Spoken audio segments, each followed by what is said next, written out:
If you're about to drop $1,000 on a pellet grill, hang on a sec.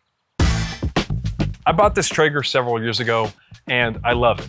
I use it all the time, but there are 5 things that I wish someone had told me before I bought it. And if you stick around to the end, I'll throw in 2 tips that help you get a longer life out of your grill, just in case you do decide to pull the trigger. Wood pellets come in all kinds of varieties and price points.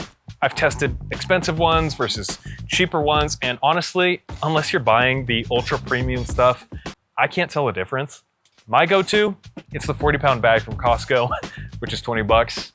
So how long does a bag last? Well, most pellet grills burn around 1 to 2 pounds of pellets per hour. That means you can get through a whole bag in just 3 to 4 long cooks. It's still cheaper than propane, but if you plan on using your Traeger a few times a week, those pellet costs can sneak up on you. Want to smoke a brisket in January? You might need a blanket for your grill. Seriously, depending on where you live, pellet grills can really struggle in the winter, especially when trying to maintain low, steady temperatures. In fact, they're known to just shut off automatically when it gets too cold, especially during low temp cooking. You can usually cook on high heat without shutdowns, but the grill just won't get very hot. To offset that, a lot of people throw an insulated blanket over the pellet grill during the colder months. My brother likes to call these grill blankies as a mild insult, but it is just one more cost to consider if you live somewhere with real winters. If you haven't vacuumed out your fire pot in a while, you could be cooking on a ticking time bomb. Okay, maybe not a literal bomb, but hear me out.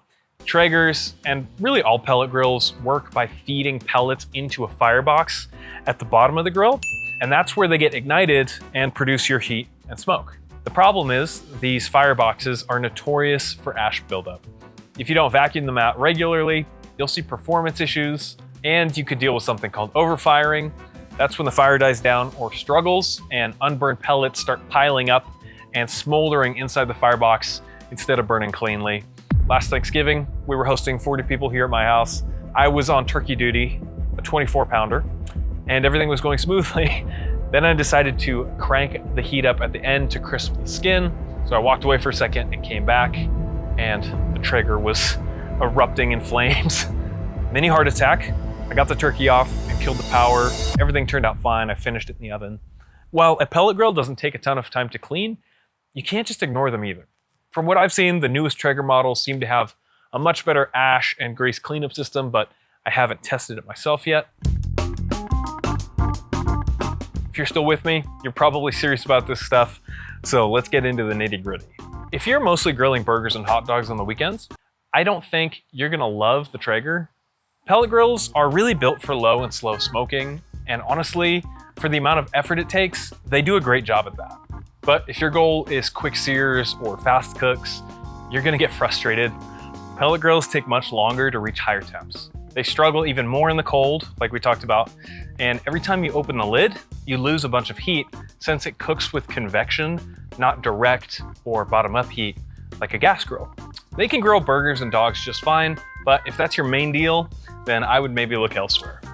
Before we hit point number 5, if this video has been helpful at all, a like or subscription down below would mean a lot. And remember, we still got those 2 tips coming up at the end.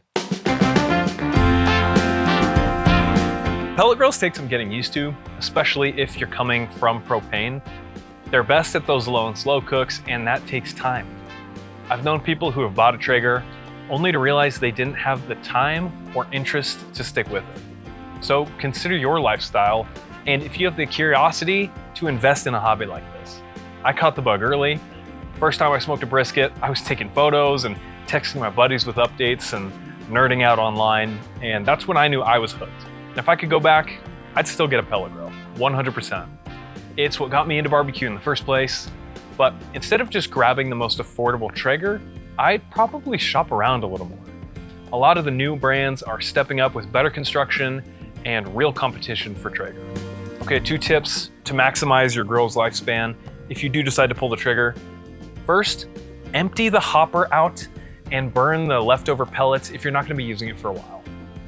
Moisture is the silent killer of pellet grills. If you leave pellets in the hopper for too long, they can soak up humidity or rain. They swell, that leads to jams, inconsistent burns, and even motor failure. So if you're not using your grill for more than a couple of weeks, or you know it's gonna be heavy rains in your area, then empty the hopper out and run it briefly to clear the auger. It's a quick habit that can save your motor and a lot of money.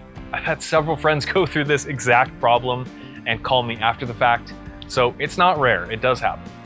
Secondly, use a shop vac and deep clean the fire pot and grease trap every 20 hours or sooner. Too much ash and grease doesn't just mess with the flavor, it stresses your fan and igniter. Ash buildup also chokes airflow in the fire pot, which means pellets don't ignite cleanly. Your temperatures drop, and suddenly you've got a ton of dirty, white smoke all over your food. Everyone's asking you what's wrong with your grill, and the fix is simple. Just pull the grates and drip tray out, vacuum the fire pot, and clean the grease channel with a scraper. It takes maybe 10 minutes, and your Traeger will run like new every time. All right, friends, catch you on the next one. Peace.